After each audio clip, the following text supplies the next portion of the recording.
Hello sea food lovers, ఈ వీడియోని అస్సలు మిక్స్ కాకండి. ఎందుకంటే ప్రాన్స్ని ఈ విధంగా చేస్తే ఇంట్లో చేసినప్పుడు ఒక్క ముక్క కూడా మీకు మిగలదు.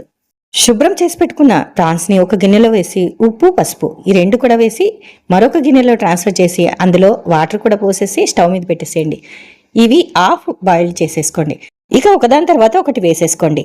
ఉప్పు పసుపు కారం ధనియాల పొడి అల్లం వెల్లుల్లిపాయ పేస్టు లెమన్ జీలకర్ర మెంతి పౌడరు కార్న్ఫ్లోరు మైదా ఒక కోడిగుడ్డు కొట్టేసి మొత్తం కలిపేసేసి ఒక 2 నిమిషాలు అలా ఉంచేసి ఆయిల్ వేడైన తర్వాత ఒక్కొక్కటిగా ఇలా వేసేసుకోండి.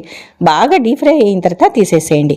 ఇప్పుడు మళ్ళీ అదే ప్యాన్లో కొంచెం ఆయిల్ ఉంచేసి ఉల్లిపాయలు పచ్చిమిరపకాయలు కూడా వేసేసి దోరగా వేగిన తర్వాత ఉప్పు పసుపు కారం ఈ 3 కూడా వేసేసి సాస్ లాగా తయారు చేయండి. అట్లా కలిపిన cornflour tomato sauce soya sauce ఇవి కూడా వేసి వెల్లుల్లిపాయలు గుప్పుడు కట్ చేసి పెట్టుకున్నవి వేసేసి మొత్తం ఇవన్నీ వేసి కలిపేసేయండి. కొత్తిమీరతో గార్నిష్ అయితే మర్చిపోకండి.